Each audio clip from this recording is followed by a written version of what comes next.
Hoje é domingo, dia 15 de agosto de 2021, e o tema que estudaremos na nossa lição da Escola Sabatina será Descanso que Cura.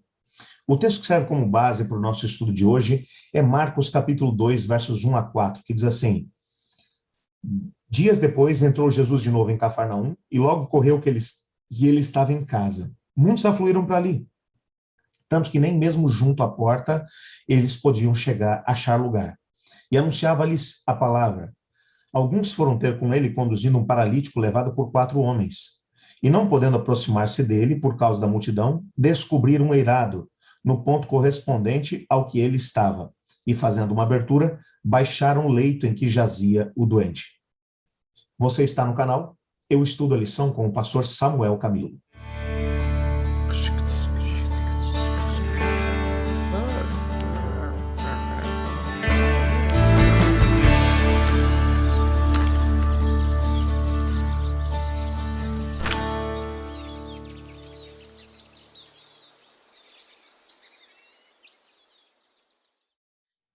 Se há um momento em que precisamos descansar, é quando nós estamos doentes. Precisamos de descanso físico para que o corpo se recupere e, ao mesmo tempo, o sistema imunológico possa encontrar forças suficientes para combater a doença.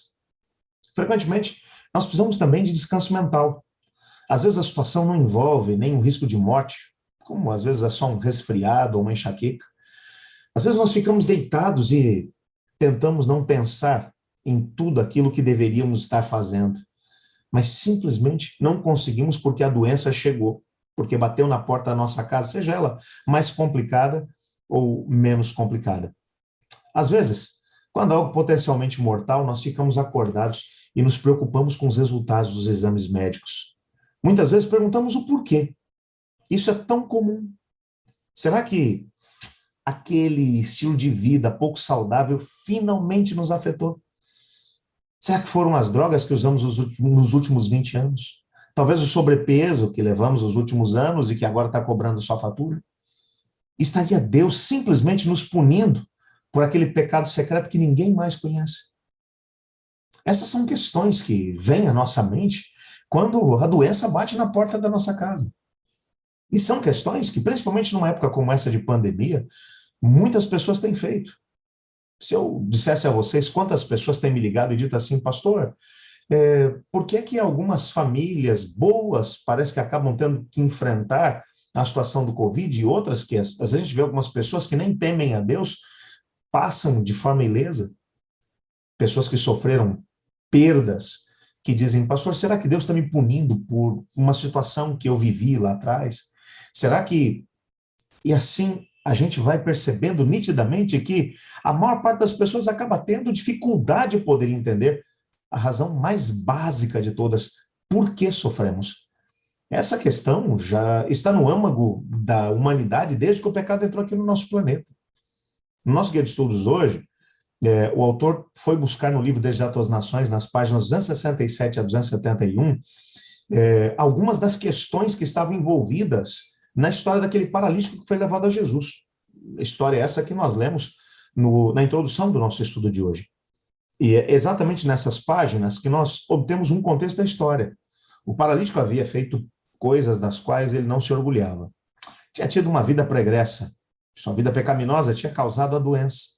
E os especialistas espirituais, eu digo para você, esses especialistas, muitas vezes são aqueles que infligem os maiores sofrimentos sobre as pessoas que já estão passando por vales escuros e sombrios. Esses especialistas do tempo dele traçavam uma linha direta entre a causa e o efeito. Diziam que o homem estava enfrentando era nada mais nada menos do que a consequência dos pecados que ele havia cometido e que agora ele tinha que sofrer. Não havia cura para ele, e muito menos perdão da parte de Deus, porque ele tinha pecado. Muitos dedos estavam sendo apontados para ele, exatamente na sua direção, dizendo, você pecou, você merece o que está enfrentando. Essa atitude é típica. Muitas vezes nós parecemos obcecados com o responsável pelas atitudes. Se foi um crime que foi cometido, alguém deve pagar por ele. Se aconteceu um acidente em algum lugar, alguém tem que ser processado. Mas atribuir culpa, a gente tem que entender que não vai curar e nem trazer restauração àquele que está sofrendo, ao enfermo, ou às vezes aquele que simplesmente está enfrentando uma situação complicada. Um casamento que terminou e as pessoas olham e dizem, foi porque você fez isso ou deixou de fazer aquilo. Um filho que anda por caminhos complicados e tortuosos, como nós somos prontos para poder dizer, isso foi porque deixou de fazer aquilo, ou fez aquilo outro. O plano de Deus não incluía nada disso. O plano de Deus era que a humanidade tivesse a oportunidade de viver para sempre. Não incluía doença, não incluía sofrimento. Entretanto, eles acabaram vindo com pecado. E foi exatamente por isso que Deus deu orientações de saúde para nós, para que nós tivéssemos uma qualidade de vida melhor. Mas uma coisa a gente tem que entender, que isso não serve como garantia. Quando nós vivemos nesse mundo de pecado, dor e sofrimento, nunca nós vamos ter garantias de saúde. No passado não foi assim, no presente não é assim, no futuro também não. Mesmo que nós sigamos de perto os princípios saudáveis. Quantas são as histórias de pessoas que viveram de maneira cabal os princípios de saúde e ainda assim tiveram doenças como câncer, tiveram um AVC, entre outros. E você olha e diz, mas por que uma pessoa que teve uma saúde, sempre cuidou tão bem da saúde? Não existem garantias. Por outro lado, a gente encontra pessoas que não cuidam absolutamente da saúde e vivem mais de 100 anos. Quantas não são as histórias que nós encontramos assim? Mas isso não pode, de alguma maneira, fazer com que nós deixemos de lado aquilo que são os princípios de saúde que Deus colocou diante de nós. A boa notícia, na verdade, é que Deus, ele pode nos dar descanso, quer estejamos doentes ou saudáveis. Quer nossa doença seja o resultado das nossas ações ou da negligência dos outros, ou dos nossos próprios genes que têm sido enfraquecidos por causa do pecado, ou apenas como um subproduto da vida nesse mundo pecaminoso. Deus sabe como nos dar descanso. Ele conhecia a história daquele homem que foi levado até ele, e ele também nos conhece. Mas quantas não são as vezes que nós acabamos apontando o dedo para os outros, tentando diagnosticar o problema que as pessoas vivem? Às vezes, nós apontamos o dedo para nós mesmos e tentamos dizer que não merecemos a cura, não merecemos o perdão, não merecemos a restauração, porque nós somos culpados.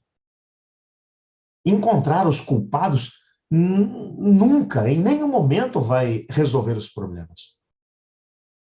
Eu achei muito interessante algumas perguntas que são feitas bem no finalzinho do nosso guia de estudos, que diz assim, quando alguém adoece, não é bom atribuir culpas. Ao mesmo tempo, por que entender a causa da doença pode ser, em alguns casos, um passo essencial para a cura e para a recuperação? Esse aspecto, essa pergunta tem o objetivo de nos levar a um ponto de equilíbrio. Não é bom a gente colocar ainda mais sentimento de culpa sobre aquele que está sofrendo. Mas, às vezes, ao tentar ajudar a pessoa a tentar descobrir qual foi a razão pela qual aquilo aconteceu, ou que hábitos, por exemplo, errôneos acabaram enfraquecendo a saúde, pode ajudar a pessoa no sentido de fazer com que ela possa corrigir aqueles hábitos e então conseguir restaurar a saúde. Apesar de termos um corpo enfraquecido pelo pecado, ele ainda é uma das maravilhas, porque mesmo quando ele sofre com os abusos que nós mesmos colocamos sobre ele, quando nós seguimos o plano de Deus, às vezes ainda conseguimos fazer com que o nosso corpo se cure. Mas mesmo que isso não seja possível, encontrar os culpados nem sempre vai trazer paz e descanso às pessoas. A primeira lição que nós tiramos, portanto, dessa semana é a lição de que quando nós vamos buscar em Deus cura e restauração, se formos buscar as razões pelas quais o problema aconteceu, nós só podemos fazer isso se a nossa motivação estiver centrada em tentar encontrar um caminho para que a pessoa saia dessa situação. Nunca para podermos colocar um peso maior sobre a pessoa, dizendo, tá vendo? Você está sofrendo por causa disso ou daquilo. Jesus Cristo não fez isso. E ao estudar a história desse homem, nessa semana nós teremos a oportunidade de poder entender como Jesus lidou com aquele indivíduo. Culpado, mas que Jesus lidou com ele. Vamos orar pedindo para que Deus nos ajude a deixarmos de buscar esse tipo de situação, de tentar encontrar os culpados. Ore comigo. Senhor Deus, obrigado por tua palavra e obrigado porque nela nós descobrimos que, apesar de vivermos num mundo que tem nos enfraquecido física e mentalmente, ainda assim o Senhor tem paciência conosco e a tua graça e misericórdia nos ajudam em cada parte do caminho. Ajuda-nos a podermos viver a experiência da restauração e da cura, sem ficarmos procurando os culpados pelo que tem acontecido. Pois é em nome de Jesus que oramos. Amém. Eu estudo a lição. E você?